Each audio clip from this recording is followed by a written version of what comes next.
बिल्कुल, इस बीच रोक रही हूँ आपको बड़ी खबर। विपक्ष के हंगामे के बीच दिल्ली में अहम बैठक चल रही है। राजनाथ सिंह और जेपी नड्डा की ये बैठक, क्योंकि बैठकों का दौर भी लगातार चलता हुआ नजर आ रहा है।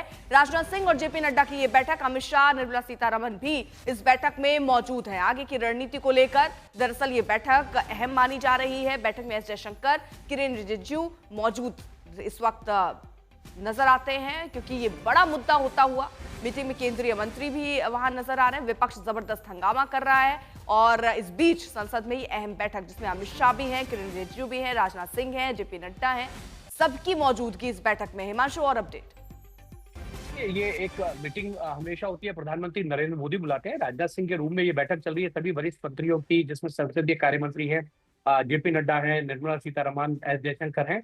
कि आज क्योंकि उपराष्ट्रपति का कल देर रात इस्तीफा हुआ और उसके बाद जिस तरीके के कयास लगाए जा रहे हैं कि उन पर दबाव बनाया गया या क्यों उन्होंने इस्तीफा दिया, इसको लेकर विपक्ष की तरफ से सदन के अंदर जो है हंगामा जरूर किया जाएगा दोनों ही सदनों में। तो उसके लिए सरकार की क्या स्ट्रेटेजी रहेगी, क्या रणनीति रहेगी, किस तरीके से जो है सदन की कार्रवाई जो है वो सुचारू रूप से चलाया जाए, इसको लेकर एक स्ट्रेटेजी है। और किस तरीके से विपक्ष को काउंटर किया जाए इस पूरे मामले पर, क्योंकि उपराष्ट्रपति जगदीप धनखड़ ने जो इस्तीफा दिया है उससे उन्होंने अपने जी ठीक है हिमांशु, रोक रही हूँ। अशोक सिंघल भी हमारे साथ जुड़ चुके कुछ और अपडेट के साथ। अशोक, देखिए, मीटिंग चल रही है। राजनाथ सिंह, अमित शाह, तमाम यहाँ top minister, JP Nadda, Nirmala Sitharaman सब बैठे पार्लियामेंट्री अफेयर्स मिनिस्टर। जो घटनाक्रम हुआ, हालांकि मीटिंग हर रोज होती है पार्लियामेंट में, प्राइम मिनिस्टर के साथ होती थी, लेकिन आज प्राइम मिनिस्टर नहीं है, तमाम लोगों की मीटिंग हो रही है।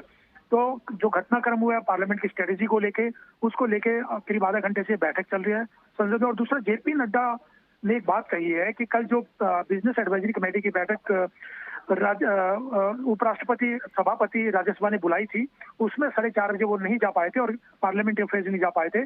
उसके बारे में नड्डा का ये कहना है कि वो किसी और अन्य काम में व्यस्तता के कारण नहीं जा पाए थे, क्योंकि बहुत सारी चीजें आ रही थी कि क्यों बैठक में नहीं गए।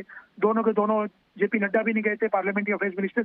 उसको लेके जेपी नड्डा ने कहा कि वो किसी काम में व्यस्त थे और जानकारी दे दी गई थी, क्योंकि उसको लेकर सवाल उठ रहे थे कि क्यों नहीं गए दोनों के दोनों पार्लियामेंट्री अफेयर्स मिनिस्टर।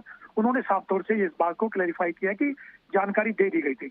और ये बैठक जो चल रही है आज, जो घटनाक्रम है उसको देखते हुए ये महत्वपूर्ण बैठक मानी जा रही है, जो राजनाथ सिंह के साथ तमाम बड़े नेताओं की और मंत्रियों की हो रही है। अशोक सिंघल, जरा बताइए कि जो बैठक है ये आम बैठक है या बदलते हालात को लेकर की गई बैठक है? देखिए, वैसे तो हर रोज पार्लियामेंट सेशन के दौरान एक मीटिंग होती रही है पार्लियामेंट स्ट्रेटेजी को लेके। प्राइम मिनिस्टर उस बैठक को बुलाते, जब प्राइम मिनिस्टर नहीं होते थे तो राजनाथ सिंह के कमरे में होती रही है।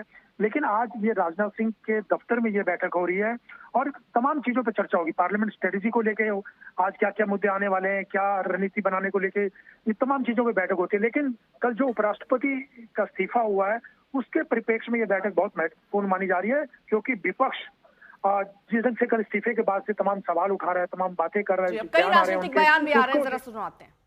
राज्यसभा और लोकसभा में ये मुद्दा उठ सकता है, खासतौर से राज्यसभा में। ठीक है अशोक, आप नजर बनाए रखिए और कई राजनीतिक बयान भी आ रहे हैं, सुनवाते हैं।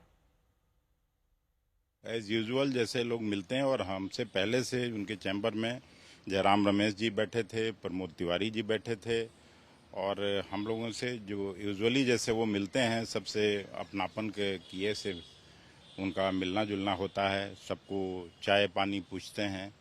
तो कल भी वही सब बात हो रही थी और अच्छे मूड में थे। ये भी मैं नहीं कह सकता कि थोड़ी भी तबीयत खराब जैसी कोई बात नहीं थी। और हम सबको अचंभा में डालने वाला ये समाचार है, और मुझे लगता है कि जरूर कुछ न कुछ और बात होगी। और मैं समझता हूँ कि स्पेकुलेशन से कुछ हमें मिलेगा नहीं।